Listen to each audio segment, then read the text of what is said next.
hacerlo, porque pues, también la verdad es que el paciente solito, pues por más que nos digan como cómo está. Muchas gracias, doctor. Este, y bueno, pues muchas gracias por las flores. Buenos días a todos. Es un honor para mí estar con ustedes. Le agradezco enormemente al doctor Montiel haberme invitado a esta sesión. Y también, bueno, me aprecio ser su amigo desde hace muchos años. Montiel, medio joven todavía y con mucho entusiasmo para dirigir este tipo de cursos, ¿no? Y bueno, pues me invitó para dar esta clase. Pero, Sí, sí, doctor. ok, muy bien.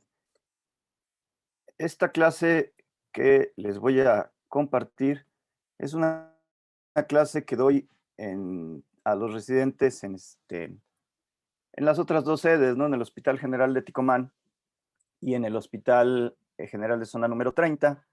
Y como decía el doctor Montiel alguna vez, es una clase en la que hablo de todo y finalmente acabo hablando de nada.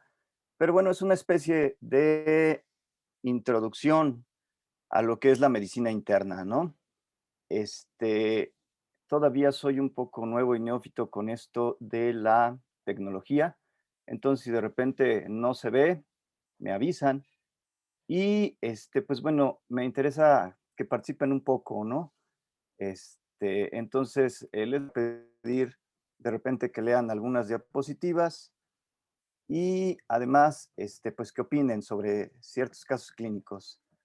Todavía me cuesta. Así es que, pues bueno, vamos a tratar de,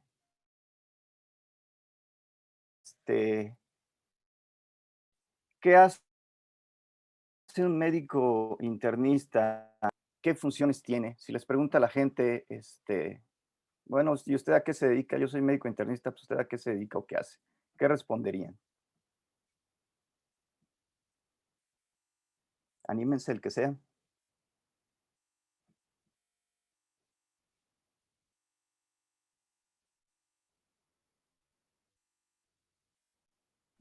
Sí, bueno, no todos al mismo tiempo, nada más uno.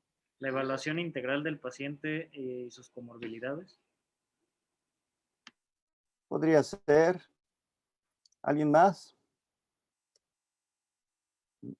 Mira, aquí es donde puedo sacar el cuadrito.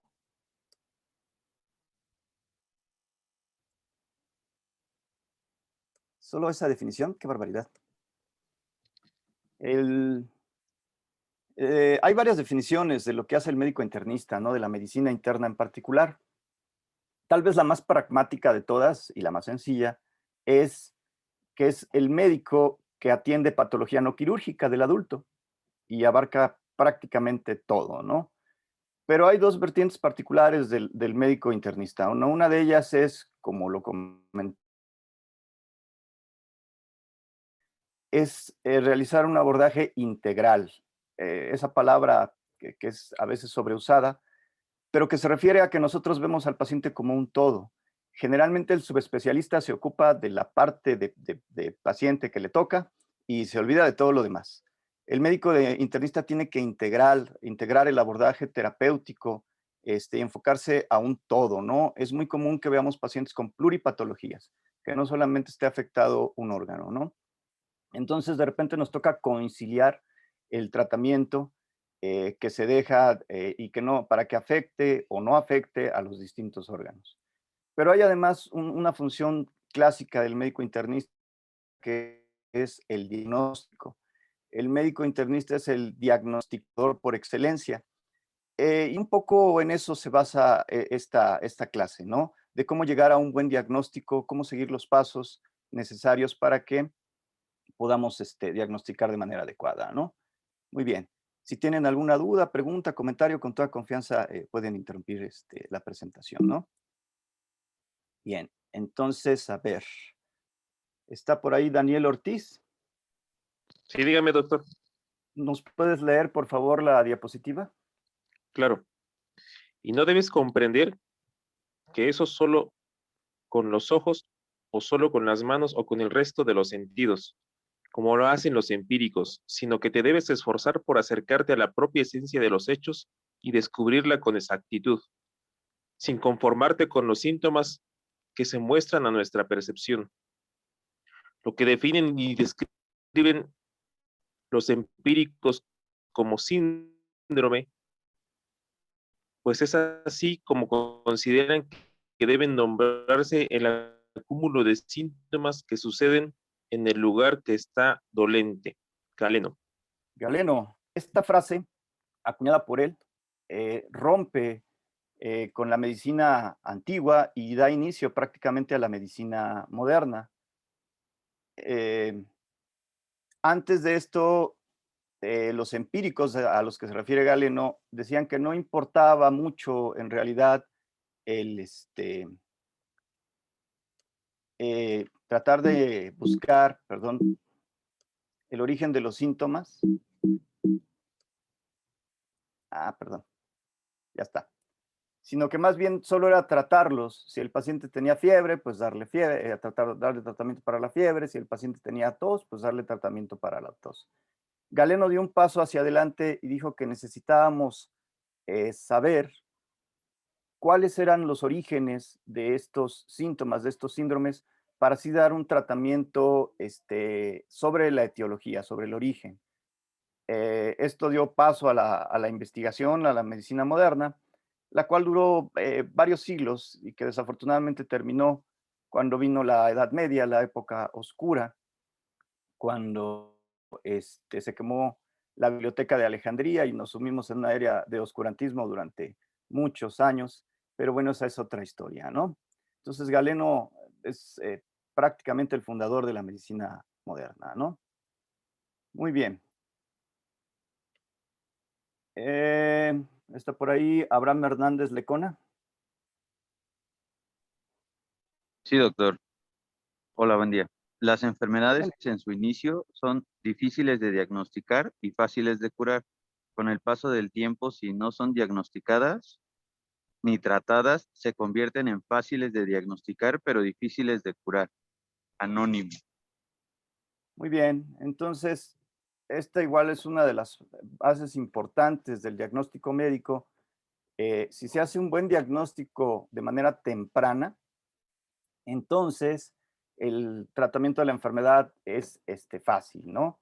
Si nos vamos tardando en llegar al diagnóstico, si ya dejamos que avance la enfermedad hasta que la diagnostica el de la farmacia o la abuelita, pues ya fue, ¿no? Es muy importante llegar entonces a un buen diagnóstico de manera temprana en un paciente. Esa es una de las grandes funciones del médico internista. Muy bien. Alexis Zambrano. Claro, buen día. Buenos días. Ignacio Chávez dice, no hay duda de que la práctica de la medicina ha cambiado y seguirá cambiando en el futuro con los avances de la medicina misma. Imposible ejercerla hoy como se hizo antes.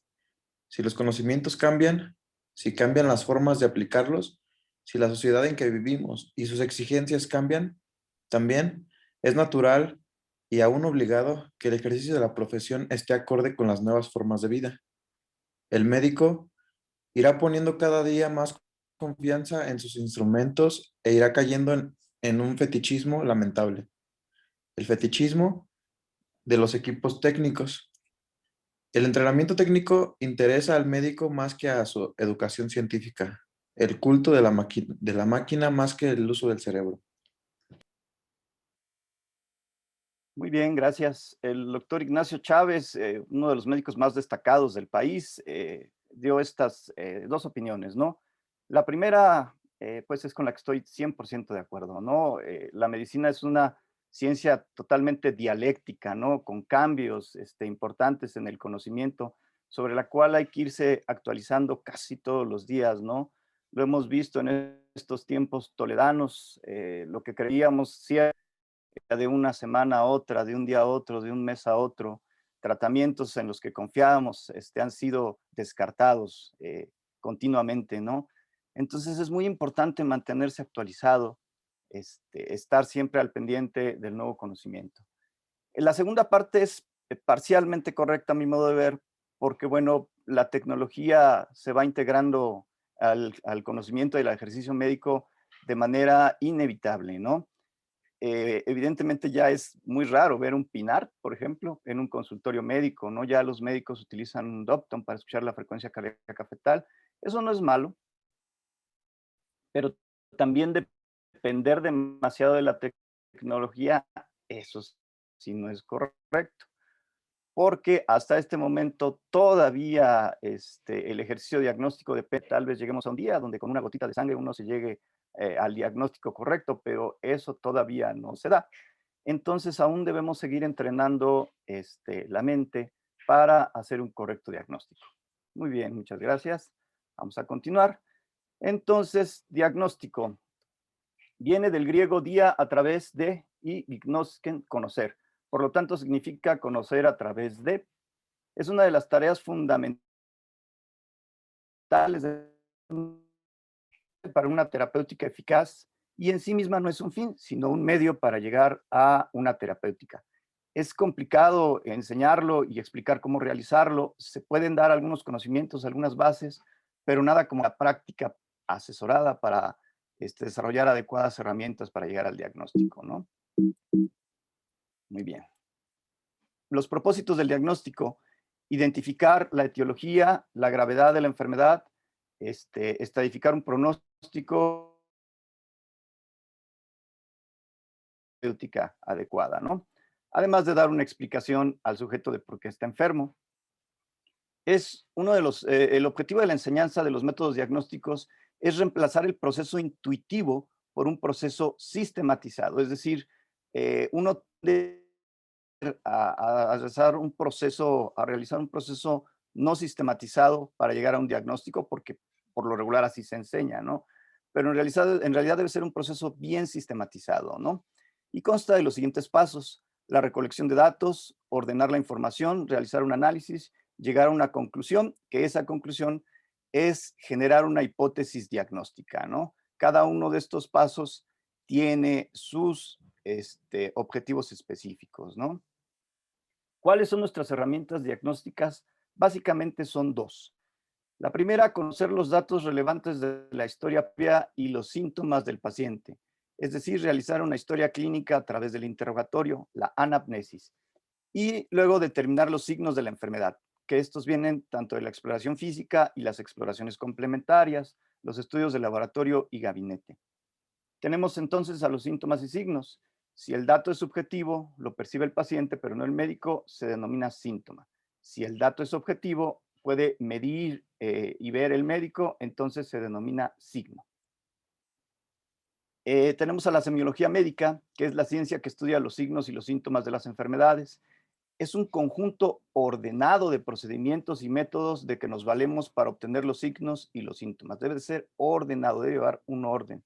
La semiotécnica es una técnica de la búsqueda del signo y es muy importante tener en claro cómo se realiza esa búsqueda del signo.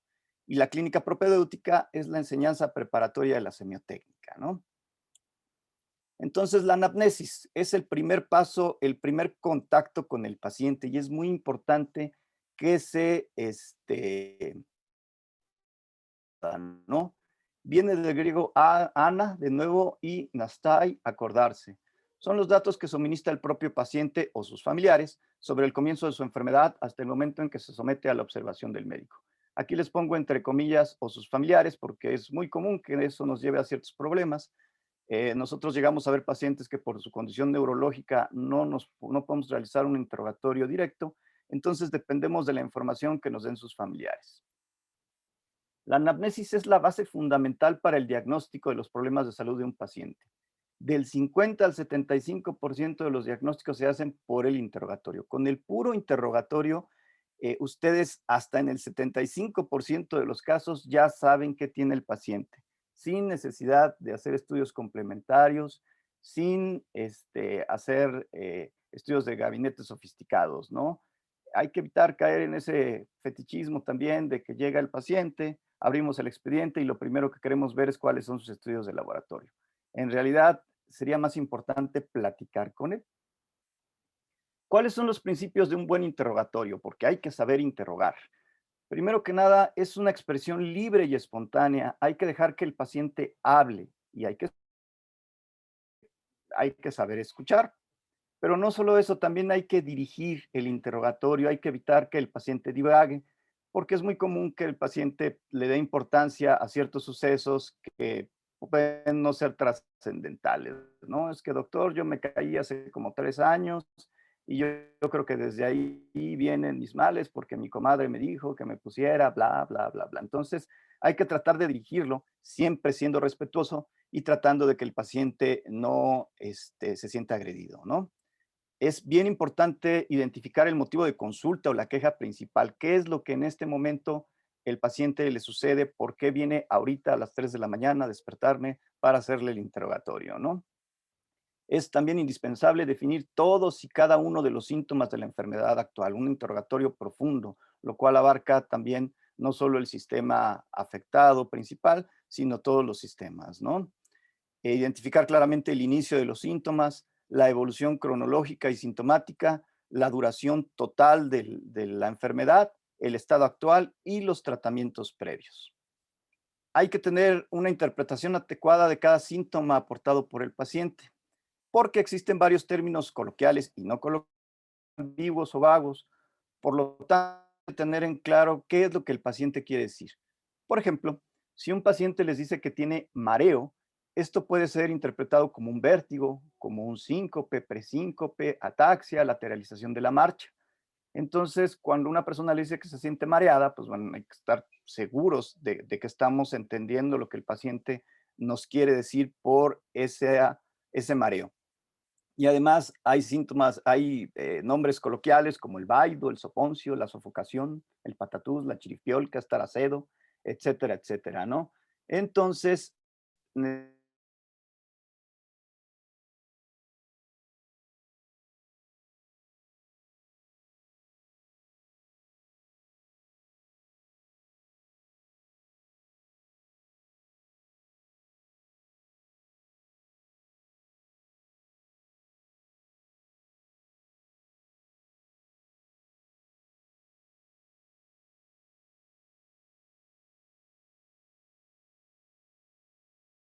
firmarlo o puede ser que requiera información adicional y así se debe continuar el interrogatorio. El interrogatorio no es neutro, va dirigido para ir corroborando lo que yo creo que el sujeto tiene, ¿no?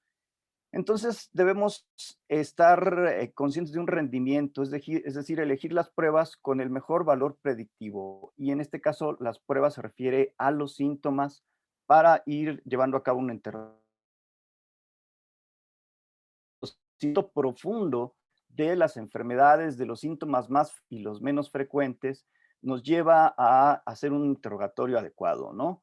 Siempre tienen que tener muy en cuenta estos conceptos, ¿no? La sensibilidad, la especificidad y los valores predictivos, ¿no? La sensibilidad es la probabilidad de que la prueba sea positiva si el paciente presenta la condición. Y no solamente prueba, también son signos y síntomas. Y la especificidad es la probabilidad de que la prueba sea negativa si el paciente no tiene la enfermedad. Esas son las probabilidades preprueba. Nosotros en realidad trabajamos con los valores predictivos, que son postprueba, y es el inverso nada más, ¿no? La probabilidad de que el paciente presente la enfermedad si la prueba o el síntoma o el signo esté presente es positiva, y el valor predictivo negativo es la probabilidad de que el paciente no presente la enfermedad si la prueba es negativa. Suena a veces complicado, pero en realidad no lo es tanto, ¿no? Y este es uno de los ejemplos más claros para ilustrar cómo se aplica la sensibilidad, la especificidad, los valores predictivos y el hecho de dirigir el interrogatorio, ¿no? Este artículo de la Revista Española de Cardiología nos habla sobre cómo es el diagnóstico, el paradigma del diagnóstico de la insuficiencia cardíaca en urgencias. Y aquí es donde vemos cómo se aplica, ¿no? La disnea es el síntoma más sensible de la insuficiencia cardíaca, es decir, es el síntoma que está más comúnmente presente en un paciente que llega con insuficiencia cardíaca al servicio de urgencias, pero es el menos específico. Esto quiere decir que si mi paciente tiene insuficiencia cardíaca, lo más seguro es que presente disnea, pero si presenta disnea, no necesariamente esa disnea es secundaria a un diagnóstico de insuficiencia cardíaca. Por el contrario, la disnea paroxística nocturna es el síntoma más específico, con el valor predictivo positivo más alto, 95%. Esto quiere decir que si mi paciente presenta disnea paroxística nocturna, es muy probable que tenga insuficiencia cardíaca. Pero si no tiene disnea paroxística nocturna, eso no necesariamente quiere decir que no de urgencias. Presentando disnea, su molestia principal es disnea, entonces yo le pregunto si tiene disnea paroxística nocturna. Si el paciente me dice que sí, prácticamente puedo integrar con esos dos síntomas el diagnóstico de insuficiencia cardíaca. Si me dice que no, tengo que continuar mi interrogatorio para llegar a un buen diagnóstico. ¿Sí? Entonces, este tipo de valores predictivos es muy importante que los conozcan a profundidad en las patologías más frecuentes que atiendan para elegir los síntomas que ustedes van a interrogar de manera dirigida y llegar a un diagnóstico con la mayor fiabilidad posible, ¿no? Por ejemplo, hablando de síntomas y signos, en el caso de la meningitis, el síntoma más común pues, es la fiebre, 90 y tantos %, seguido de alteraciones del estado mental. Y muchos se enfocan en la rigidez de nuca, pero eso en realidad solo está presente en el 40% de los casos, ¿no? Muy bien. Entonces, a veces cuando no llegamos al diagnóstico desde un primer interrogatorio, tenemos que llevar a cabo un procesamiento de la información. No tenemos en claro, no tenemos cierto cuál será el diagnóstico, pues tengo que procesarla, ¿no? ¿Cómo lo hago? Los síntomas. Hago jerarquía, pues ir del síntoma con el valor predictivo positivo más alto e irnos hacia abajo, ¿no? Asociación de los síntomas para integrar síndromes y tener siempre en cuenta el contexto del paciente. No hay patologías que son comunes a ciertos grupos etarios, al género y a los antecedentes que presenta el paciente, ¿no? Muy bien. Entonces, a ver, por favor, alguien que no haya participado. Damián Espinosa.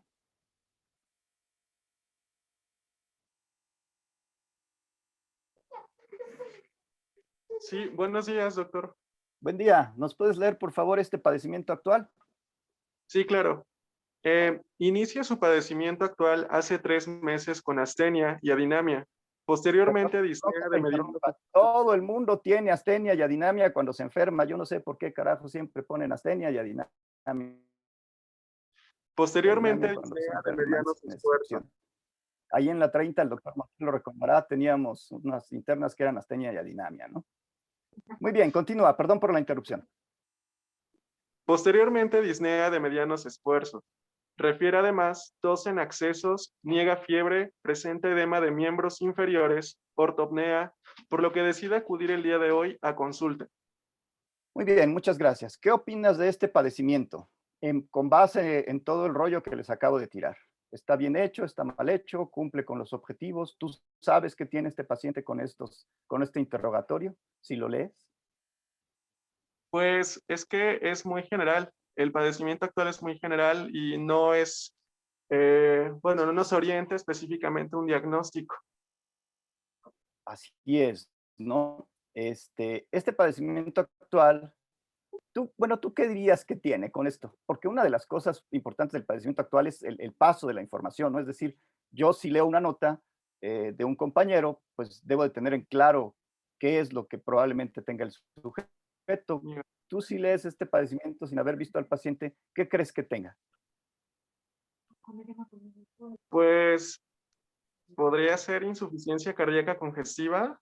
Claro, ¿no? Eso orienta un poco a el padecimiento, ¿no? Muy bien. Muchas gracias. Entonces, aquí hay estos dos elementos, ¿no? Tiene disnea y tiene ortopnea, los cuales son muy sugestivos de efectivamente insuficiencia cardíaca. Pero bueno, a mí no me queda claro qué onda, ¿no? ¿Cuándo inició? La intensidad al inicio, su evolución y su estado actual. Los síntomas asociados a la disnea más específicos.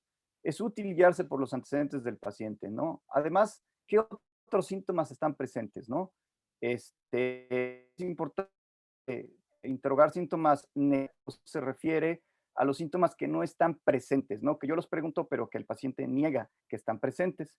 Y bueno, pues la finalidad es integrar un síndrome, ¿no? Este padecimiento que les acabo de mostrar lo realizó un médico residente de primer año, no voy a decir su nombre, pero bueno, era del Hospital General de Ticomán, y no era muy bueno, aparte de que me cayó gordo, pero bueno, al leer este padecimiento en particular, pues no nos gustó todo año, ¿no? Después de hacerle la redacción, pues nos dio esto, ¿no? Fue Damián Espinosa, ¿verdad? Daniel Ortiz. Sí, doctor, diga, voy. Inició su ¿Puedes leer? padecimiento actual hace 3 meses. Previamente se refiere asintomático. Presenta deterioro progresivo de la clase funcional, hasta presentar el día de ayer disnea al reposo.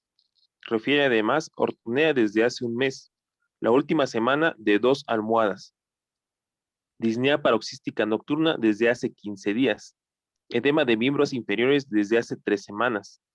Tos con expectoración hialina. De predominio nocturno y aparentemente sibilancias audibles a distancia desde hace 5 días. El día de hoy lo notan sus familiares con somnolencia, por lo que deciden acudir a esta unidad. Niega angor, palpitaciones, fiebre, hemoptisis, hemoptoicos. Muy bien. Pues aquí ya cambió, ¿no? Evidentemente ya este padecimiento actual cumple con las características que estamos discutiendo, ¿no? Al leer este padecimiento me queda muy claro que el sujeto tiene insuficiencia cardíaca, cuánto tiempo tiene de evolución, cómo se ha ido deteriorando de manera progresiva, y además nos habla de que los familiares, bueno, se esperaron hasta notarlo que ya no despertaba para traerlo, ¿no? Ya cuando, ay, mi papá no se despertó desde ayer, bueno, ya vamos a llevarlo al hospital. Entonces ya sabemos que está muy grave en el momento en el que llega, ¿no? Por el deterioro del estado de alerta. Y además sabemos que no parece ser originado por un problema isquémico, arritmias, no tiene fiebre, eso es importante para hacer un diagnóstico diferencial con neumonía, que es una causa común de disnea, ¿no? No hay hemoptisis, hemoptoicos. Esto ya está claro, ya es un padecimiento que parece redactado por un médico de medicina, ¿no? Muy bien. Diana Pimienta. Sí, doctor, buenos días. María, ¿nos puedes leer esto, por favor? Dice, inicia el día de hoy al estar en su casa con disfagia súbita, motivo por el cual lo traen sus familiares. Ok, ese es el padecimiento actual. Un renglón y medio de padecimiento actual. Es un paciente real de una nota de urgencias del Hospital General de Zona 30. 3 pesos de padecimiento actual, ¿no? ¿Qué sigue? Se encuentra orientado en las 3 esferas, cardiopulmonar sin alteraciones, abdomen sin datos que comentar. Y esa es la exploración física, igual renglón y medio de exploración física. ¿Tú qué dices? ¿Qué crees que tenga este sujeto? Pues no sé. Disfagia súbita. Sí, pues tal vez se estaba ahogando, ¿no? Se ahogó. Estaba comiendo y no sé. Evidentemente a nadie le queda claro qué onda, ¿no? Pero así subió. Esta es la nota tal cual está transcrita, ¿no? Entonces, pues este es el diagnóstico. ¿No lo lees, por favor? Dice, diagnóstico probable candidiasis esofágica, sube a piso de medicina interna para realizar endoscopía. O sea, digo, una de las razones por las cuales se cometen tantos errores en el servicio de urgencias, pues es por no darse el tiempo necesario para hacer un buen interrogatorio, una buena exploración física. La exploración física está totalmente disociada con el padecimiento actual. O sea, a mí me hubiera gustado explorarle al sujeto, pues no viene en la exploración física, ¿no? Lo más terrible de todo es que el médico que lo recibe en el piso de medicina interna les compra el padecimiento actual y bueno, sí, probable candidiasis esofágica, vamos a hacerle una endoscopía. Y lo cual no es así. Entonces, en realidad, ¿qué tenía el sujeto? Pues tenía un síndrome de Wallenberg, el cual se caracteriza por hipoalgesia, termalgesia y paresia veloparatina. ¿Cómo nos dimos cuenta que tenía un síndrome de Wallenberg?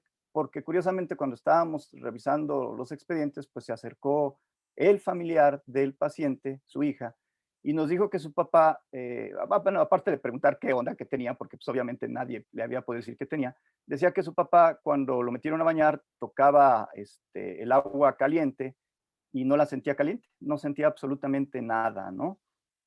Entonces, bueno, pues ya ahí estaba claro el diagnóstico también, ¿no? Un síndrome de Wallenberg. La disfagia súbita, pues obviamente no le va a pasar por una candidiasis, ¿no? Era evidente que había tenido un evento rápido, inmediato, agudo, que lo llevó a la disfagia. ¿Y qué fue eso? Pues un evento vascular cerebral, que en este caso fue un síndrome de Wallenberg, ¿no? Entonces, esta es una ilustración de cómo es útil y tan necesario e indispensable. Muy bien, Elena Pastrana, perdón. Sí, doctor, buenos días.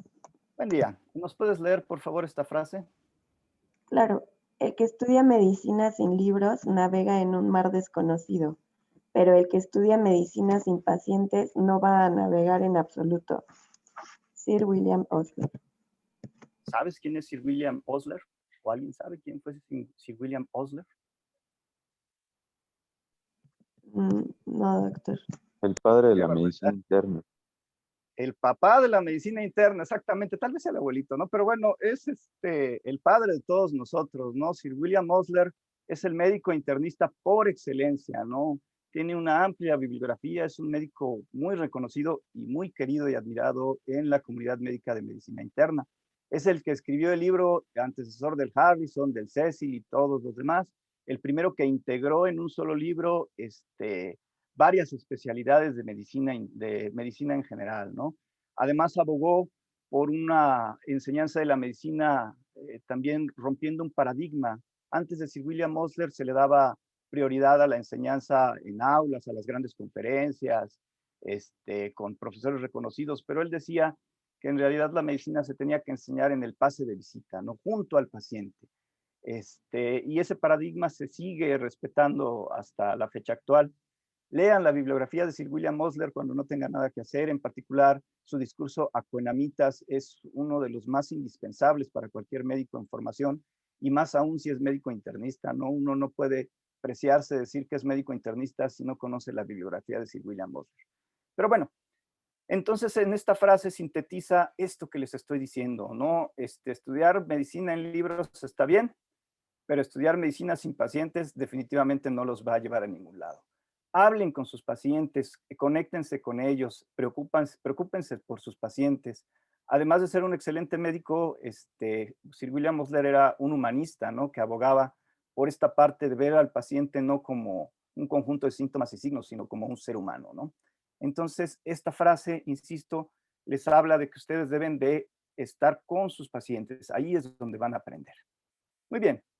Entonces, los principios de un buen examen físico. Ya lo interrogamos, ya vemos qué onda. Entonces, ahora vamos a hacer un examen físico, ¿no? El examen físico debe llevar orden. Si el procedimiento del examen no es sistemático, es fácil omitir detalles. Hay que examinar cada sistema por separado, efectuar bien cada maniobra y una descripción minuciosa de cada signo encontrado. Es muy importante conocer a profundidad también cómo se efectúan las maniobras de palpación, de auscultación, y realizarlas de manera correcta y ordenada, ¿no? Y el otro principio esencial es que el examen físico no debe de ser neutro, sino estar guiado por la anamnesis. Yo no me voy a aventar a hacer todo lo que dice el SUROS, porque de entrada no voy a acabar nunca, ¿no? Como ya realicé una adecuada anamnesis, yo ya voy a ir a buscar en particular signos, síntomas muy específicos, ¿no? Yo ya médico internista me voy a ir solamente a corroborar lo que estoy pensando. Entonces, lo que no se busca no se encuentra, él no entiende lo que encuentra, y no es solamente la técnica lo que determina el éxito para detectar signos, sino una mente preparada para percatarse de ellos, ¿no? Muy bien. Perdón. Hay un par de situaciones con el examen físico. Esta es una de ellas, la discrepancia clínica, que es una percepción equivocada de que el examen físico es poco científico y que por lo tanto no es confiable, que es mejor hacerle un estudio de laboratorio o una radiografía al sujeto, ¿no? Esto se debe a las variaciones interobservador e incluso intraobservador. Se refiere a que si dos médicos revisan a un mismo paciente, pueden tener conclusiones distintas, o si el médico lo revisa 2 veces en tiempos distintos, también puede tener conclusiones distintas. Sin embargo, generalmente esto se debe a circunstancias inadecuadas para el examen físico, a una definición vaga o ambigua del signo que tiene el médico, a una comunicación inadecuada entre el paciente y el médico, luego uno no sabe explicarle qué es lo que quiere que haga, y también al uso incorrecto de los instrumentos diagnósticos, ¿no? Andar buscando los reflejos de estiramiento muscular con el estetoscopio, ¿no? Ustedes deben de acostumbrarse a traer todo su instrumental médico para utilizarlo de manera correcta, ¿no? Cuando el examen físico se lleva a cabo de manera adecuada, la coincidencia es mayor de la esperada por azar. Es decir, la mayoría de los hallazgos físicos tienen una capa de 0.4 mayor. El índice de capa es el índice de concordancia, ¿no? Mayor a 0.4 quiere decir que se está realizando de manera adecuada y que hay una buena concordancia, ¿no? Los signos clínicos aún así dependen mucho de la habilidad del médico. Por ejemplo, el signo de Murphy tiene una sensibilidad entre el 44 y el 97%, y una especificidad de entre el 48 y el 96%. El signo de Giordano tiene una sensibilidad del 21 al 40% y una especificidad del 60 al 88%. Estos rangos tan amplios de sensibilidad y especificidad generalmente son atribuidos a la manera incorrecta de llevar a cabo los signos, ¿no? Muy bien. Por el contrario, la exactitud, a diferencia de la discrepancia, es la fidelidad de una observación clínica respecto del estado clínico real del paciente. ¿Qué tanto es cierto lo que estoy yo encontrando cuando lo reviso en relación a cómo está? La concordancia o consistencia es cuán a menudo varios médicos revisan a un mismo paciente y coinciden en la presencia o ausencia de ese signo. Y la discrepancia es la falta de coincidencia entre los médicos o entre dos observaciones de un mismo médico. Mientras más complicado sea el signo, pues más discrepancia hay, ¿no? El coeficiente de capa tiende a ser menor. Pero mientras más entrenado esté el médico, mientras más veces lo haya realizado y haya sido supervisado cuando lo realiza, entonces se vuelve cada vez más hábil y la concordancia es mayor.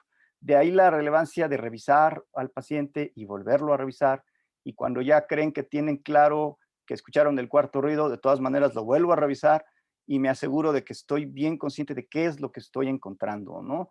Los signos, los síntomas se aprenden a percibir realizándolos una y otra vez, ¿no? ¿Cómo evitar el sesgo en un examen físico? Pues hay que adecuar el lugar del examen a la tarea diagnóstica. El paciente y el médico tienen que estar cómodos para poder realizar un buen examen clínico, ¿no? Hay que utilizar los auxiliares técnicos apropiados, como les comentaba, utilizar el equipo adecuado para la maniobra. Hay que corroborar los hallazgos claves y hay que registrar tanto la evidencia como la interferencia. Muy bien. Fernanda Camacho.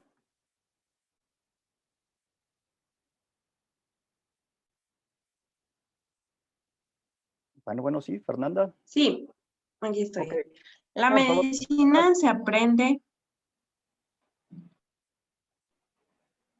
La medicina se aprende al lado de la cama y no en el salón de clase. No deje que sus concepciones de enfermedad vengan de palabras oídas en el salón de clase o leídas del libro. Vea y luego razone y compare y controle, pero vea primero. Sir William Osler. Muy bien, muchas gracias. Entonces vamos a desconectarnos todos y salirnos de la clase.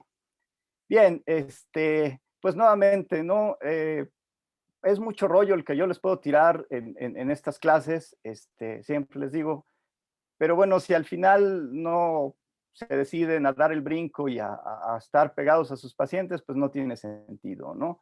En realidad todo lo que les platico debe de ser aplicado y deben de aventurarse a realizar estas cosas ya en el contexto de la cama del paciente. Es ahí donde más se aprende, ¿no? Muy bien. Entonces, ya recabamos la información que necesitamos, pues hay que hacer un resumen objetivo del caso, ordenar la información, como habíamos comentado, jerarquizar los síntomas y signos de acuerdo con su sensibilidad, especificidad, valor predictivo, importancia relativa en la fisiopatología de la enfermedad, potencial de gravedad, etcétera, etcétera, etcétera. Hay que agrupar los síntomas y signos encontrados, no hipertrofiar el diagnóstico con la creación de síndromes artificiales, ir del síntoma y signo al síndrome, la nosología y la etiología, de lo básico a lo complejo. Y tener una visión holística, evitando el reduccionismo. Esta visión holística se refiere al contexto del paciente, A veces el paciente nos está gritando su diagnóstico y nosotros no nos damos cuenta. Es muy importante este último punto, como lo vamos a ver más adelante.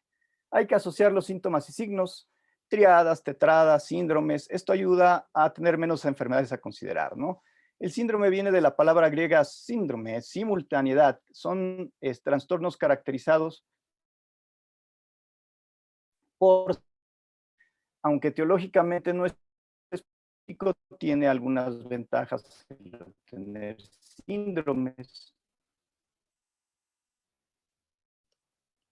Entre ellas, las desventajas, pues es que no identifica la etiología, pero sí disminuye las probabilidades la probabilidad de encontrar varios síndromes, ¿no? Y lo mismo, se tiene que jerarquizar al síndrome más importante, ¿no?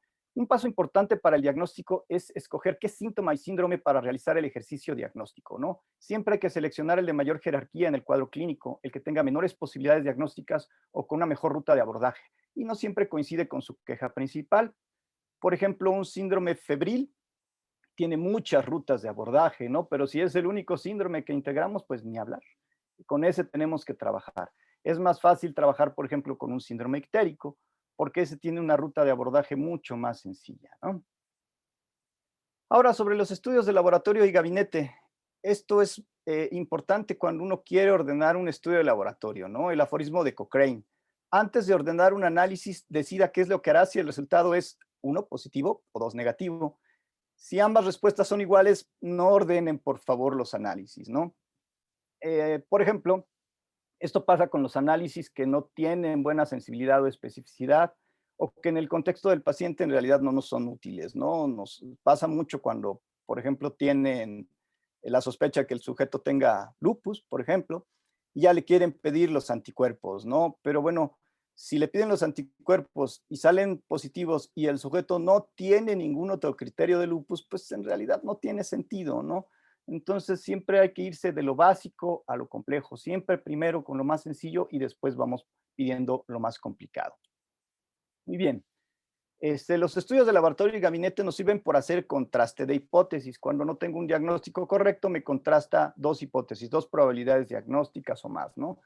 Puede ser que haya una confirmación diagnóstica. Hay varias enfermedades que finalmente tienen criterios de laboratorio para su diagnóstico, entonces es indispensable tenerlos, ¿no?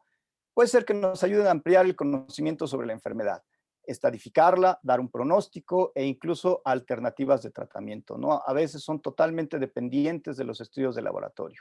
Siempre hay que considerar que los estudios de laboratorio consumen tiempo, que dan cierto aporte a la precisión diagnóstica y además si son factibles de realizar, ¿no? Muy bien, estos son algunos principios sobre la correcta selección de estudios de laboratorio y gabinete. Hay un movimiento desde hace algunos años que se llama Choosing Wisely, que es algo así como escoger de manera sabia, ¿no? O correcta. Y es un movimiento canadiense en el cual varios médicos han solicitado que por favor, solo se seleccione aquellos estudios de laboratorio que realmente son útiles, en parte para evitar esa percepción inadecuada que tienen los pacientes y que hemos generado nosotros mismos, de que si no ordenamos estudios de laboratorio, no estamos llevando a cabo un buen proceso diagnóstico, ¿no? A veces el mismo médico ya dice, no, ese doctor es muy bueno porque me pidió estudios de todo y contra todo. Pues en realidad los pidió porque no tiene ni idea de qué es lo que tiene, ¿no? Entonces, preciso a la hora de seleccionar los estudios de laboratorio, también para evitar gastos innecesarios, ¿no? Entonces, la selección correcta de los exámenes guiados por la clínica, realizar única y exclusivamente los necesarios, los que pueden cambiar nuestra conducta o alterar significativamente las probabilidades diagnósticas. Siempre sopesar los riesgos para el paciente e informarle el examen que se va a hacer y los riesgos. Y tener el consentimiento del paciente y sus familiares. Es muy importante evitar la iatrogenia y saber interpretar los exámenes. Yo no ordeno estudios que no sé interpretar y si voy a ordenar uno, pues me tengo que apoyar con la persona que lo hace y tal vez con algún especialista adicional, ¿no? Integrarlos críticamente a la clínica del paciente, qué nos aportan y su relación con el cuadro clínico. Aportar datos clínicos suficientes al indicar pruebas y exámenes en la solicitud o incluso platicar con el médico que lo va a realizar sobre cómo está el paciente y qué es lo que yo creo que tiene o qué espero encontrar en los estudios de gabinete, ¿no? Interconsultar con los especialistas que realizan pruebas y exámenes. Es a veces importante bajar, hablar con el radiólogo, preguntarle su opinión, o con el médico en particular que hace el estudio, ¿no?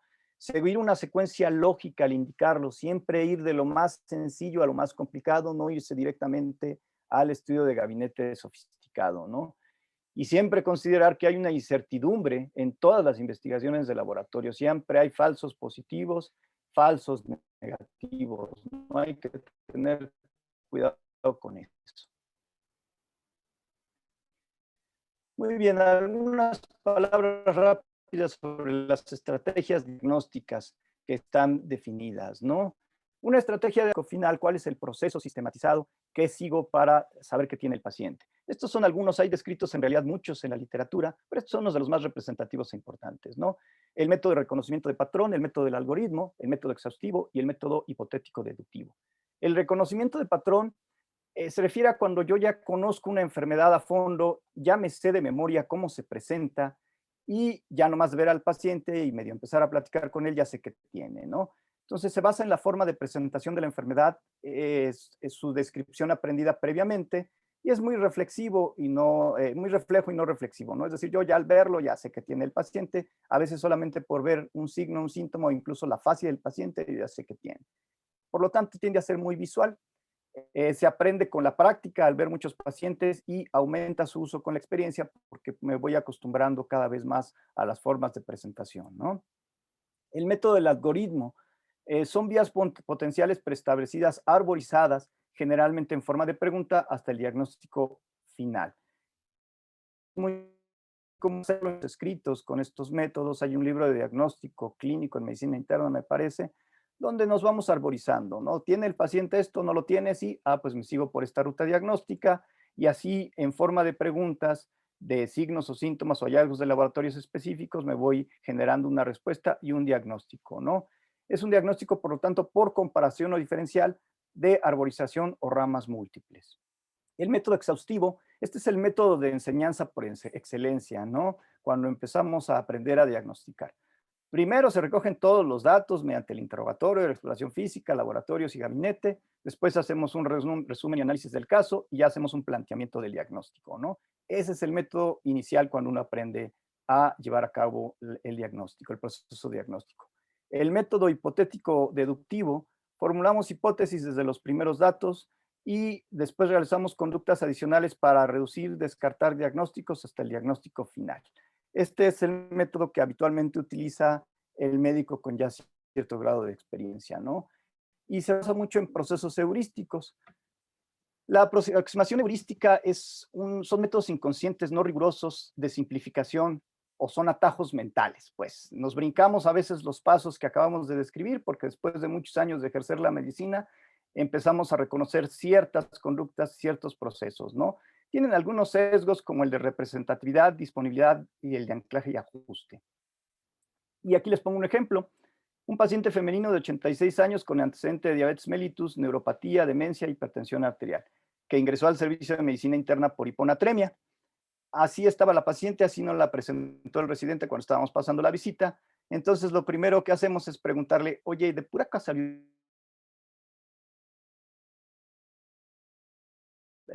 aloperidol o clortalidona. Y bueno, pues se ríe el residente y nos dice, lo mismo nos preguntó el doctor Torres, un compañero mío. Le digo, pues sí, es que tiene hiponatremia a su edad. Es muy común que la hiponatremia sea iatrogénica y que sea por la asociación de varios fármacos que se sabe, se conoce, que tienen efecto sobre el sodio. Entonces, hacemos un brinco cuántico de los puros antecedentes al diagnóstico de hiponatremia, que seguramente es iatrogénico y seguramente es por la asociación de diversos fármacos. Pero eso es debido a haber visto tantos casos de hiponatremia en sujetos adultos mayores que son secundarios a iatrogenia, ¿no? Eso solamente se aprende con el paso del tiempo y después de ver muchos pacientes. Otras estrategias, el diagnóstico de exclusión, el diagnóstico por hipótesis terapéutico de Hofland, este es el que utiliza Dr. House, le doy un tratamiento y si jala es ese y si no, pues nos vamos por otro, ¿no? Generalmente son 3 diagnósticos hasta el final del capítulo. El diagnóstico probabilístico de frecuencia, dependiendo qué tan frecuentemente se presenta la enfermedad en el grupo etario o el género de mi paciente, y el diagnóstico causal, que se basa en relaciones fisiopatológicas de la enfermedad. Y estos son los tipos de diagnósticos. El diagnóstico etiológico señala la causa de la enfermedad. El diagnóstico sindromático agrupa los signos y síntomas cuando hay lugar para ello.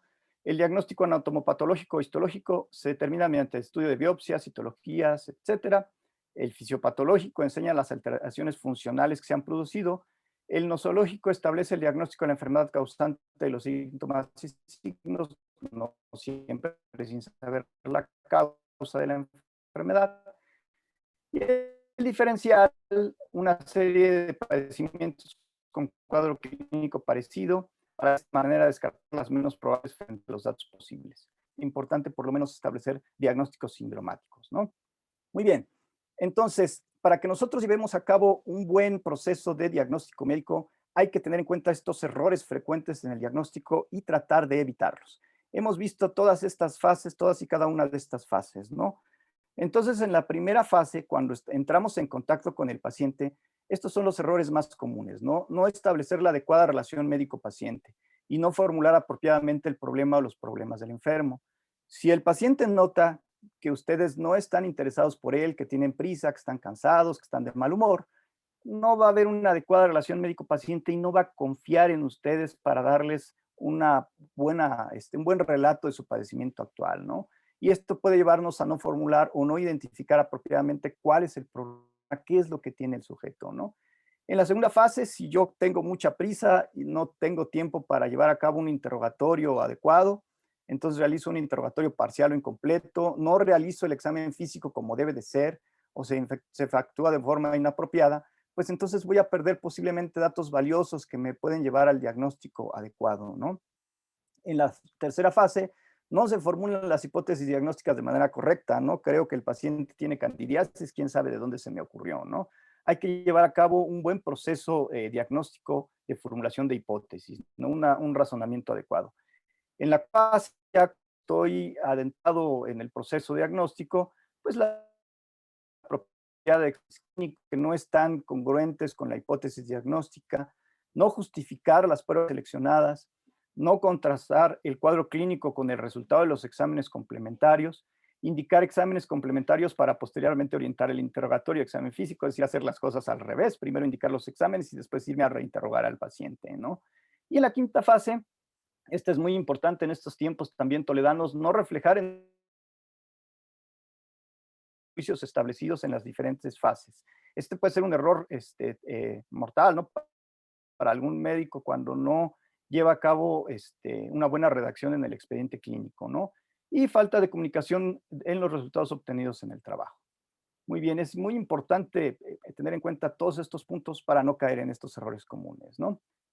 Y bueno, aquí les presento la ley de Murphy del interrogatorio, ¿no? Mientras menos datos pueda aportar el paciente sobre su padecimiento, mayor es la probabilidad de que el familiar que lo acompañe no tenga ni idea de qué es lo que tiene, ¿no? De hecho, hay un cliché sobre el paciente que ingresa al servicio de medicina interna, cuando está en el servicio de urgencias y les avisan a sus familiares que va a subir al piso, sus familiares se juntan, se reúnen y preguntan, a ver, ¿quién no sabe absolutamente nada de mi abuelito? ¿Quién no conoce sus medicamentos, sus padecimientos, etcétera, etcétera? Yo. Ah, bueno, pues tú sube a hablar con los médicos de medicina interna y nosotros nos quedamos aquí abajo, ¿no? Esto pasa muy comúnmente. Muy bien. Francisco Vázquez. Yo, doctor. ¿Qué tal? Buen día. ¿Nos puedes Hola. leer, por favor, este padecimiento? Sí. Paciente masculino de 29 años, antecedentes relevantes, etilismo ocasional, consumo ocasional de marihuana, trabaja como mesero, no tiene antecedentes quirúrgicos, alérgicos, transfusionales. No se conoce con enfermedades crónico-degenerativas, previamente sano. Hospitalizado 15 días previos a su ingreso en el Hospital General de México por sangrado de tubo digestivo, gingivorragia. Se egresó con diagnóstico de insuficiencia hepática y coagulopatía secundaria. En su resumen de egreso se reportan pruebas de función hepática normales, tiempos de coagulación con TP prolongado, INR de 10, recibió tratamiento con vitamina K con mejoría de los tiempos, egresado con INR de 1.8. Acude a esta unidad por presentar nuevamente sangrado de tubo digestivo, a su ingreso se encuentra con INR de 8. Probabilidades diagnósticas. ¿Qué dices? ¿Qué tiene? ¿Qué será que tiene Mm, este muchacho de 29 años? ¿Que sangró? Por eso vino, porque ajá, estaba sangrando. pues, bueno, yo pensaría igual en una insuficiencia hepática crónica o Sus alguna pruebas de función alteración, hepática son normales. alguna Ahí alteración dice, de los factores de coagulación. sí, claro, ¿no? Pues tiene el INR de 10. Bueno, allí lo tenía en el general y luego de 8.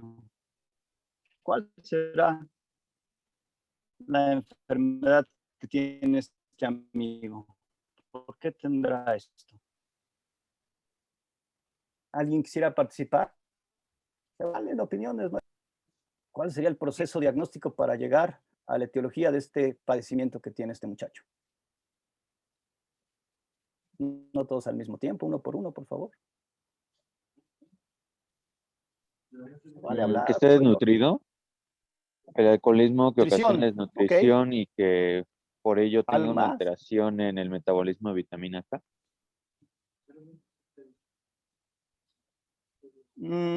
Tal vez, fíjate, podría ser una deficiencia severa de vitamina K, ¿no? No suena tan mal. Ahí habría que seguir un proceso diagnóstico para ver, pues, por qué llegó hasta esa deficiencia severa del INR, ¿no? ¿Algo más? ¿Alguna otra posibilidad? Así les van a llegar los Ah, pacientes, sí, así hay ah, que pensar. Sí, algún déficit, o sea, hereditario de algún factor de coagulación 7. eso es lo que muchos piensan, pero el sujeto tiene 29 años y había estado sano, ¿no? Hasta el día que se puso mal, como dice el cliché. Entonces, suena difícil, ¿no? Que un sujeto a los 29 años tenga un trastorno hereditario y no haya tenido nada hasta ese momento. ¿Algo más? Como los residentes de ahí del hospital me decían que tenía una coagulopatía, lo cual evidentemente no dice nada, ¿no? Pues sí, eso es lógico que tiene una coagulopatía. Pero ¿cómo podríamos abordar una coagulopatía, por llamarla así, ¿no?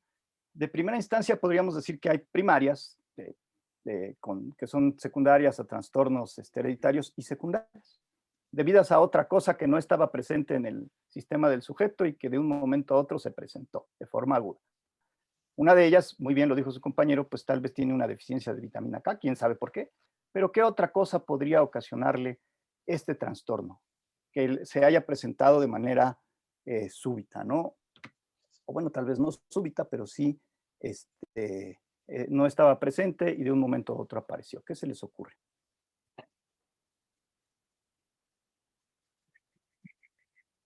¿No?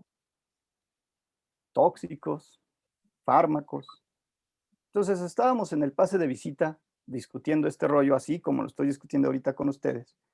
Y les decía yo a los residentes el mismo proceso. Y hablando de tóxicos y medicamentos, comentábamos la probabilidad de los supercumarínicos, ¿no? El veneno para rata. El sujeto es mesero, ¿no? Les explico, pues, no sé, no le han preguntado si ahí en su trabajo hay muchas ratas, a lo mejor a alguien se le ocurrió poner veneno para rata. Cuando mencionamos el veneno para rata, el sujeto inmediatamente brincó y se quedó pensando.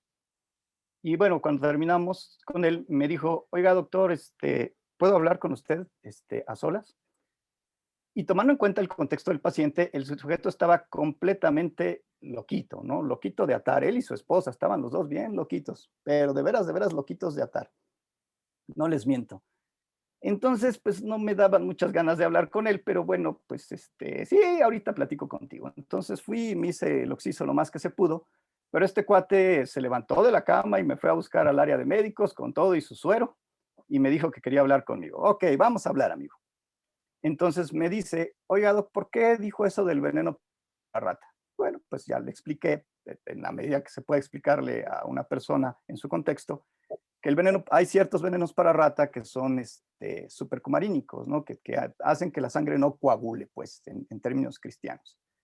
Entonces se queda pensando y me dice, es que yo hace unos meses encontré en mi casa veneno para rata. Y yo le pregunté a mi esposa que por qué había veneno para ratas si no teníamos ratas. Y me dijo que pues lo había comprado, que porque bla, bla, bla, bla, bla. Ok, le digo, ¿y luego tú qué estás pensando? Dice, no, es que antes de enfermarme, mi esposa me empezó a preparar unos licuados en la mañana que sabían muy raro, doctor, pero de verdad, muy raro. Y a raíz de que me empecé a tomar esos licuados, me empecé a sentir mal. Ok, bueno. Y luego, y se los digo, perdón por las palabras, pero así me lo dijo el sujeto. Me dijo, no, doc, es que ya me había dicho una vecina, mijo, no te tomes nada de lo que esa prepare. Entonces, pues la sospecha era que lo estaban envenenando con veneno para rata y que era su esposa, que la neta es que sí se cree porque, insisto, los dos estaban re loquitos. Entonces le preguntamos que qué quería hacer. No, doctor, ahí muere, mire, ya, total, si no voy a tener que demandar. Y la policía, no, muchacho, pues no es necesario, nomás me da curiosidad si de veras te estarán envenenando, si quieres, te hacemos las pruebas y ahí muere. No, ya. Mientras estés internado, después lo vamos a utilizar como proceso diagnóstico. Y finalmente, pues le dimos dosis masivas de vitamina K, mejoró y se egresó sin problema, aunque quién sabe qué sea de su vida de esos dos muchachos, ¿no? Este episodio se lo hubiéramos podido vender a los creadores de Doctor House, ¿no? Porque está curioso el caso. Pero bueno, a veces les decía yo, por eso es tan importante conocer el contexto del paciente y un poco hacer contacto con él, ¿no? Si él no hubiera tenido la confianza para platicarme todo este rollo, hasta este momento no sabríamos por qué tenía el trastorno de la vitamina K, ¿no? Muy bien. Ivonne Tolentino.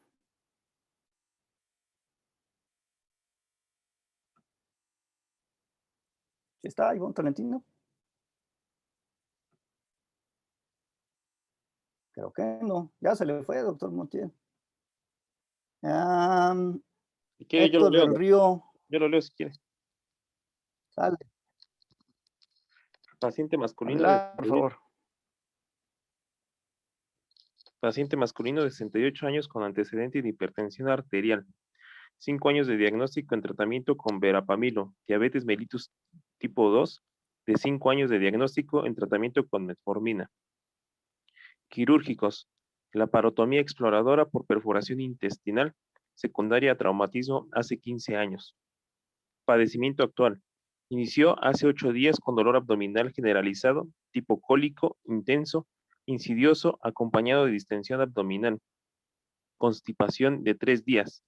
Acudió con médico particular, el cual indica al parecer analgésico y laxante con disminución del dolor, presentando evacuación. Sin embargo, nuevamente presenta constipación, con persistencia del dolor tipo cólico. Un día previo a su ingreso se agrega vómito color amarillo café en 4 ocasiones, por lo que acude a urgencias de esta unidad. Bien, muchas gracias. Es un cuadro clínico, padecimiento actual relativamente bien redactado, ¿no? Hay ahí algunas cosas adicionales que nos gustaría saber, pero bueno, con esta información, ¿tú qué dirías que tiene el sujeto? ¿Cuáles serían tus probabilidades diagnósticas y tal vez una ruta de abordaje, ¿no? ¿Qué dirías? Tiene como antecedente la laparotomía exploradora por la perforación.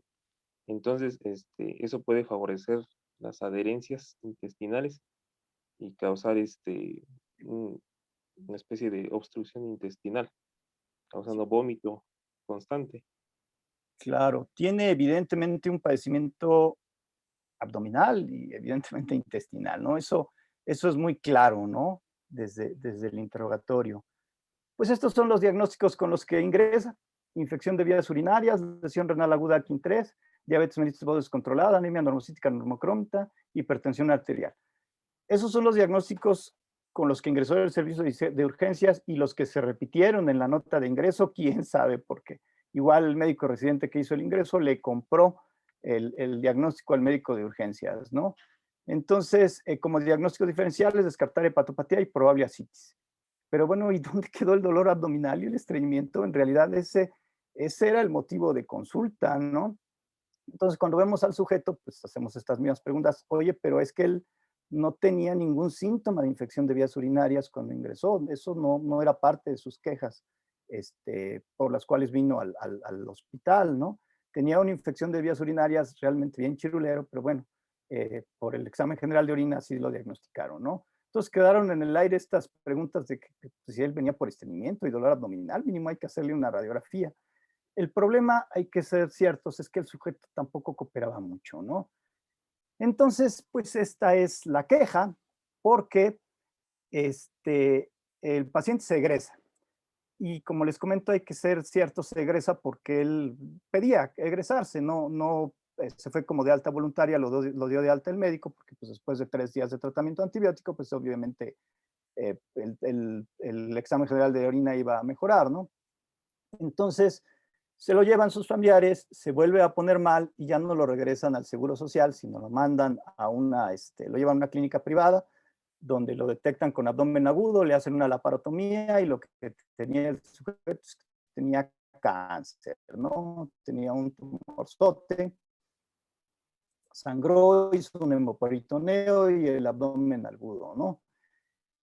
Y se pedían que se les retribuyera eso pasa habitualmente. El Seguro Social dice, no les pago nada, y bueno, pues pueden los familiares seguir con la exigencia o ya hay que dar, ¿no?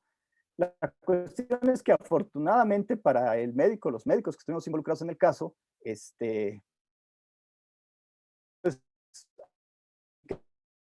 los familiares, pues esto fue de un riesgo grande, ¿no? Porque hay una disociación completa, total, grande, entre el padecimiento actual, el diagnóstico con el que se ingresó. No tiene absolutamente nada que ver una cosa con la otra. Entonces hay que ser muy cuidadoso de llevar a cabo un buen procedimiento y que sea congruente, ¿no? En este caso, pues el paciente lo que tenía era un cáncer intraabdominal, que ya no supimos de dónde era el primario, pero que lo había llevado a toda esa cantidad de síntomas que nos refería, y los cuales fueron ignorados completamente por el médico que lo ingresó, ¿no? Muy bien. A ver, José Virbiesca. A ver si él sí está. Qué barbaridad, ya se fueron todos. No está. Juan Pablo Gilés. Ya casi acabo. Sí, doctor, buenos días. Buen día. A ver, léenos, por favor. Paciente femenino de 38 años, enviada de su unidad de medicina familiar con el diagnóstico de hematuria. Antecedentes relevantes, niega toxicomanías, alergias, quirúrgicos, crónico-degenerativas. Refiere anemia de 8 meses de evolución en tratamiento con sulfato ferroso, una tableta diaria. Enviada por hematuria, cuenta con examen general de orina que reporta eritrocitos de 4 a 6 por campo, sin leucocitos. Química sanguínea normal, biometría hemática, hemoglobina de 10.6, hematocrito de 35, volumen corpuscular medio de 76, hemoglobina corpuscular media de 27 y ultrasonido renal. La paciente refiere que su médico familiar le envía porque no mejora de la anemia porque está sangrando de las vías urinarias. ¿Cuál sería la maniobra diagnóstica de mayor rendimiento? ¿Qué opinas? Así te la mandan, igualito.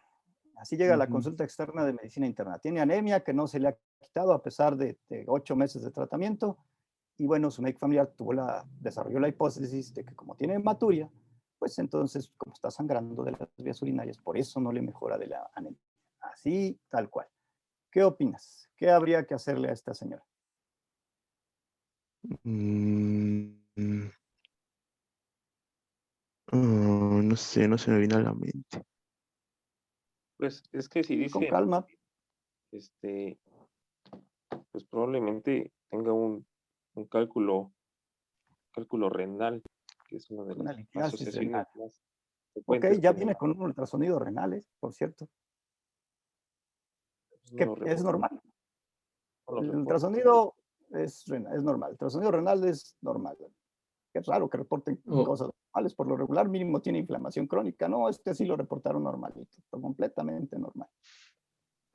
¿Podríamos hacerle un prótesis y un Kumsdoc? Un abordaje de la anemia, ¿no? Pero hay un par de cosas importantes que destacar. Primero, tiene 38 años. Ajá, adelante, por favor. Bueno, yo, o sea, es una mujer, justo eso, es joven y no tiene como antecedentes ginecobstétricos. Entonces, si nos vamos a lo más común, así que de lo más común a después lo más complejo, pues sería preguntarle sus antecedentes ginecobstétricos, su menarca, y también en qué momento se tomó el examen general de orina, ¿no? Porque pues, si se lo tomó estando en su periodo, pues es por eso que tiene así. Claro. Muchísimas gracias por la aportación. Eso es lo que hay que preguntar. La señora tiene 38 años. Por lo tanto, es muy probable que ella continúe con sus menstruaciones normales. Nunca, jamás en la vida se va a resolver una anemia si el médico familiar le da una mendiga tableta de sulfato ferroso al día a una paciente que está menstruando. De la clínica, ¿no? Entonces, la anemia no se resuelve en realidad porque no está recibiendo la dosis adecuada de sulfato ferroso. Y luego, pues tiene hematuria, como bien lo comentó su compañera, lo primeritito que hay que preguntarle, oiga, señora, de pura casualidad, ¿no le tomaron el general de orina cuando estaba usted menstruando? ¿Y qué dice la señora? Pues sí. De hecho, eso yo le di porque estaba yo arreglando, o sea, mejor la paciente que el médico, ¿no? Pero él me dijo, no, usted está sangrando y por eso no la curo de la anemia. Mejor la mando con el internista. Entonces, pues, ¿qué es lo que hay que hacer? Pues regresársela a su médico familiar. Doctor, por favor, dele la dosis adecuada de sulfato ferroso según las guías de práctica y repítale el general de orina cuando la señora no esté menstruando. Y si sigue saliendo con hematuria, bueno, entonces sí me la vuelve a mandar, porque en este momento no tiene absolutamente ningún dato de patología renal. ¿Vale? Entonces ese es un abordaje sencillo, ¿no? Como dices, compañera, de lo fácil, de lo básico a lo complejo. Antes de hacer el salto cuántico y empezar a pensar que la señora a lo mejor tiene un nefrótico, un nefrítico, asegurarnos de que fue correcto la maniobra que hizo el médico, ¿no? Muy bien, muchas gracias. Muy bien, ya vamos a acabar, ¿eh? No se me desesperen. La medicina es la ciencia de la incertidumbre y el arte de la probabilidad. Nuevamente, Sir William Osler. Nosotros trabajamos con una incertidumbre. La medicina no es una ciencia exacta, tal vez algún día en el futuro lo sea, pero por el momento todavía no lo es. Manejamos probabilidades en relación casi a todo. Y bueno, como vamos a hablar del acto terapéutico, la frase más importante que es primum non nocere, primero no dañar, atribuida a Hipócrates, otro de los padres de la medicina, ¿no? Entonces vamos a hablar del tratamiento o acto terapéutico, que es el conjunto de medios de cualquier clase, pueden ser higiénicos, farmacológicos, quirúrgicos o físicos, cuya finalidad es la prevención, curación o paliación de las enfermedades o síntomas.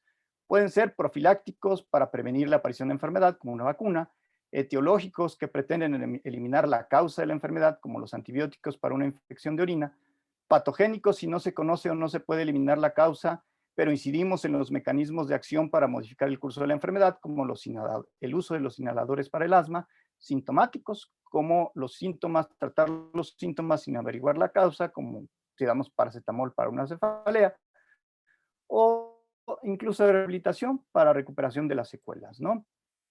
El médico es un tomador de decisiones. Siempre estamos tomando decisiones que tienen implicaciones importantes y vitales en nuestros pacientes, ¿no? Y son decisiones técnicas, éticas e incluso económicas, ¿no? Entonces, el concepto de certeza se refiere a que cada acción producirá un desenlace previsible. Infortunadamente, nosotros rara vez tenemos la certeza completa en nuestros actos, ¿no? En nuestras decisiones. Más bien, nuestras decisiones están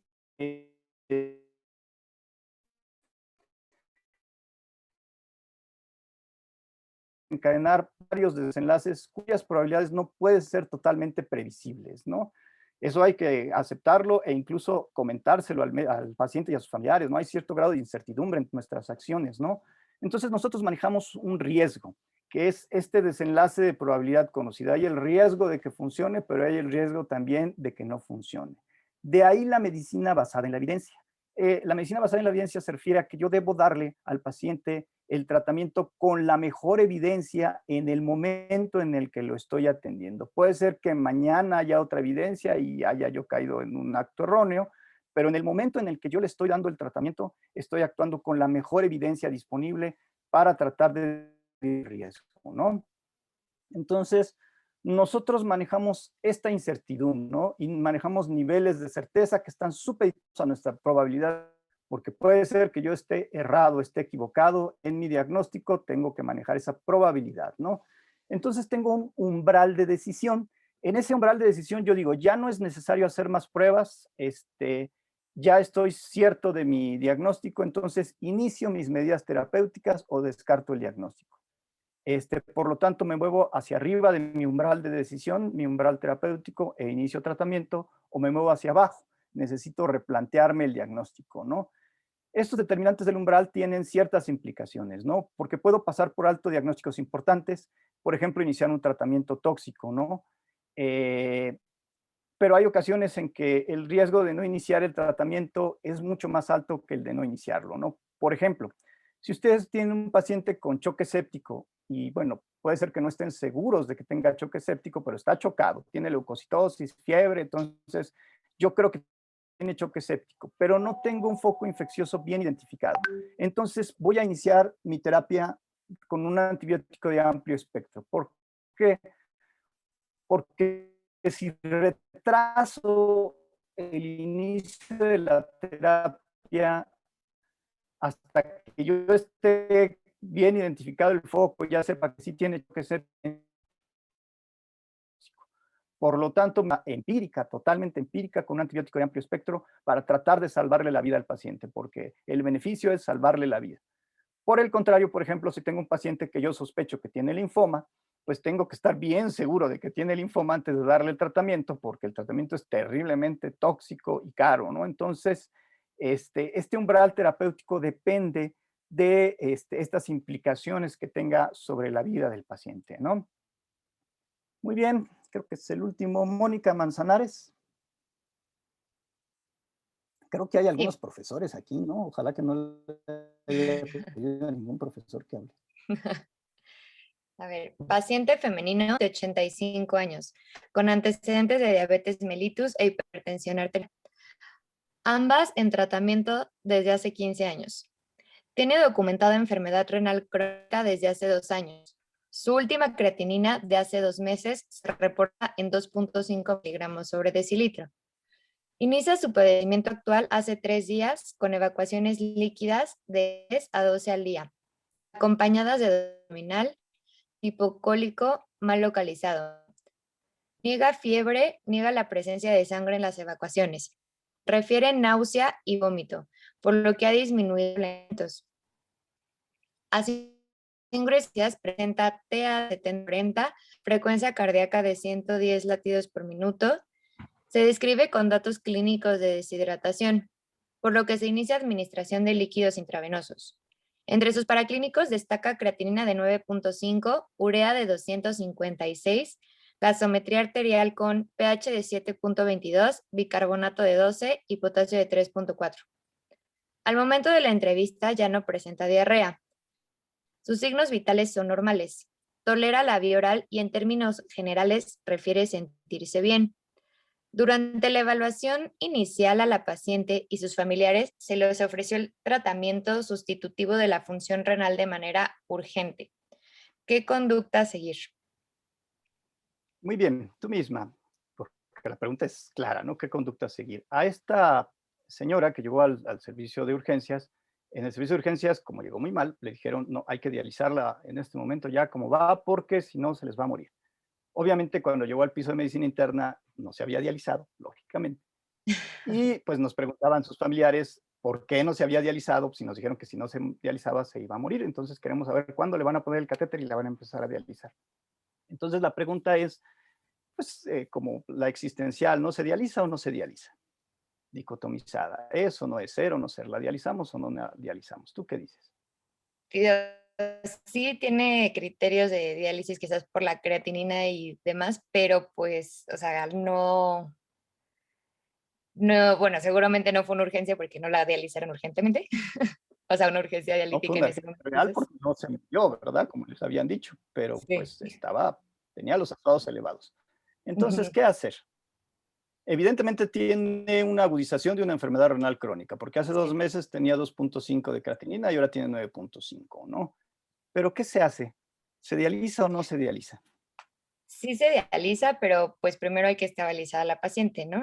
Porque pues primero se deshidrató por las evacuaciones, o sea, está totalmente deshidratada. Eso también puede hacer que la creatinina haya aumentado. Entonces hay que Claro, de hecho, esa estabilizarla fue la razón. y Cuando ingresa a hidratarla. medicina interna, sus signos vitales ya están normales, ¿eh? Ya no está chocada, porque llegó chocada, pero ya en medicina interna ya llegó sin el estado de choque, ¿no? Ya está comiendo y ya ella dice que se siente bien.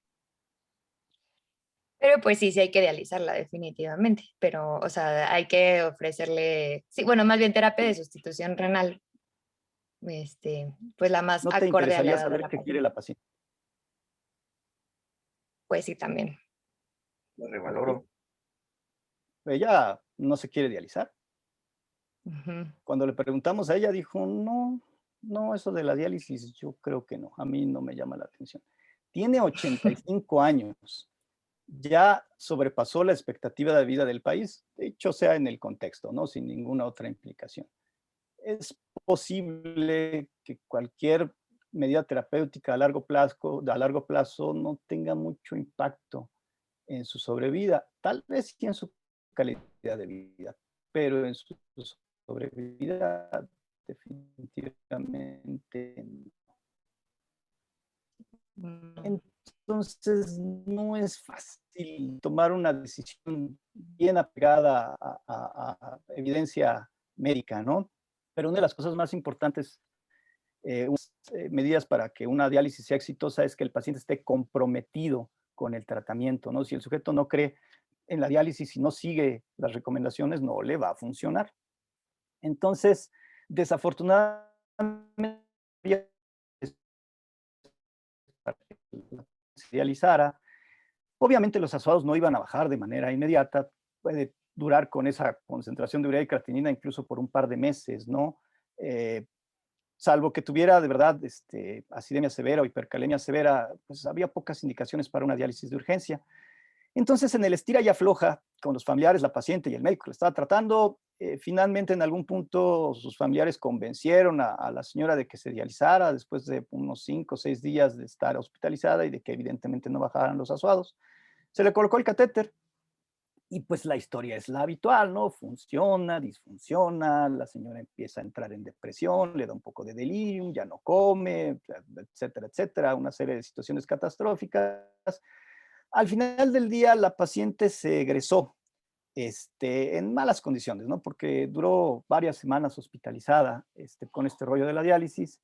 Y bueno, ya preferimos no seguir la historia de la señora porque posiblemente haya tenido un desenlace triste ya fuera del hospital, dado que se fue deteriorando, ¿no? Con el transcurso de los días, es decir, porque la parte del paciente de llevarla a cabo, ¿no? Entonces es muy importante esta conciliación entre la familia, el médico tratante, tomar muy en cuenta lo que el sujeto quiere. Primero es su autonomía, ¿no? Y después todo lo demás. Y ponderar seriamente si el tratamiento que yo estoy ofreciendo realmente le va a dar un beneficio o no. Esto es lo que les quiero ilustrar en este caso clínico, ¿no? Muy bien.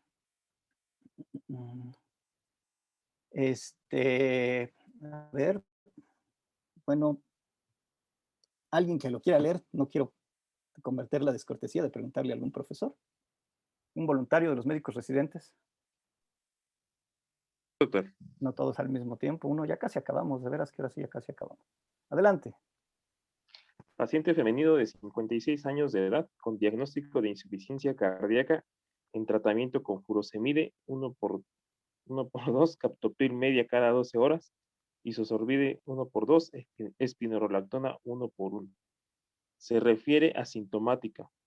Exploración física despierta con buen estado de hidratación, coloración de tegumentos normal, cardiopulmonar sin alteraciones, abdomen sin datos que comentar, miembros inferiores con edema, una cruz.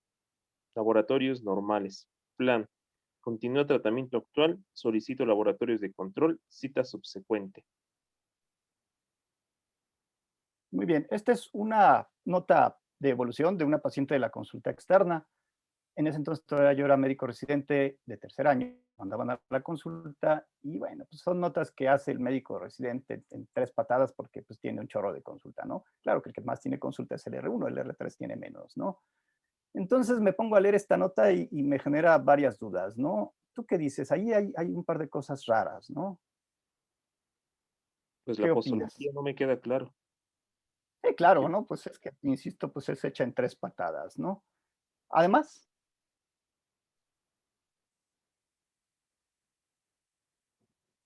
Es el edema de los miembros inferiores. tiene insuficiencia cardíaca, ¿no? ¿Por qué tiene insuficiencia cardíaca? Sí, bueno. ¿Cuáles son las dos grandes etiologías de la insuficiencia cardíaca en el mundo y en el país? Hipertensión. Puede- Muy bien, Hipertensiva hipertensiva y y cardiopatía la otra, isquémica. la isquémica. ¿Y cuál de esas dos tiene esta señora? Como isosorbide probablemente pueda ser de origen isquémico. Podría ser, pero en realidad en la nota no está sentada ninguna de las dos. No está sentado el hecho de que tiene hipertensión y tampoco está sentado el hecho de que tiene cardiopatía isquémica, infarto, ángoro, lo que sea, ¿no? Entonces, pues era yo 3 tenía tiempo. Oiga, señora, ¿usted padece de la presión? No, nunca. Caray. Bueno, ¿se ha infartado? ¿Tiene algún...? No, no. ¿Por qué carajos tiene insuficiencia cardíaca? No, eso no cuadra. Entonces, a ver, empezamos a buscar hacia atrás en el expediente porque les insisto, tenía yo tal, ¿no? Femenino de 56 años, cor pulmonar, insuficiencia en tratamiento con furosemide 1x2 y isoservide 1x2. Asíntica, exploración física, bla, bla, bla, bla, laboratorios normales, plan, agrego dosis bajas de IECA porque tiene insuficiencia cardíaca. Ok, bueno, entonces aquí dice que tiene cor pulmonar y que es, debido a eso tiene la insuficiencia cardíaca. Pues me sigue quedando la misma duda, ¿no? ¿Por qué tiene cor pulmonar? Bueno, entonces, la insuficiencia cardíaca en teoría es secundaria al cor pulmonar. Ok, vámonos más para atrás, ¿no? Entonces me encuentro con esta otra nota, igual esa sí ya fue de un par de años más atrás, femenino de 56 años con diagnóstico de NOC, así se le decía en ese entonces al EPOC, cor pulmonale en tratamiento con isosorbide 1x2, salbutamol y ipatropio. Y bueno, pues estamos en las mismas, ¿no? ¿Por qué carajos tiene POC? Bueno, vámonos a la primera nota del expediente, ¿no? Y la primera nota del expediente, que tenía 3 años, decía, femenino de 56 años acude a valoración preoperatoria, radiografía de tórax con datos sugestivos de NOC, y que le inician tratamiento para el EPOC, y que se queda la señora en el hospital 3 años, y fue brincando del diagnóstico del EPOC al diagnóstico de cor pulmonale, al diagnóstico de insuficiencia cardíaca. ¿Cómo pasó todo eso? No me preguntan, yo ya llegué al final y así fue. Entonces, este tipo de errores es muy importante evitarlos. Acuérdense del primero, no dañar. Si yo voy a dar tratamiento, tengo que estar seguro de que el paciente tiene la enfermedad que estoy sospechando. Obviamente el EPOC no se diagnostica por una radiografía de tórax. El cor pulmonar y la insuficiencia cardíaca, pues menos, ¿no? El cor pulmonar es un poco de diagnóstico de gabinete y la insuficiencia cardíaca es un síndrome clínico del cual, por cierto, no tenía absolutamente ningún dato la señora, ¿no? Hasta ese grado de iatrogenia podemos llegar con cosas tan sencillas y fácilmente evitables, ¿no? Muy bien, entonces, con todo esto les ilustro lo que hablamos al principio, ¿no? El umbral terapéutico. El umbral terapéutico, por lo tanto, depende de la naturaleza de la enfermedad y de su gravedad. Si la enfermedad es muy grave y tengo que empezar a tratarla, porque si no se va a morir el paciente, tengo que tener un umbral terapéutico bajo, ¿no? El tratamiento tiene interacciones entre otros fármacos, eso hay que considerarlo. Y hay que considerar siempre el riesgo de dar el tratamiento contra el beneficio, ¿no? El riesgo de no darlo, el beneficio de darlo, el riesgo de darlo contra el beneficio de darlo, etcétera, etcétera.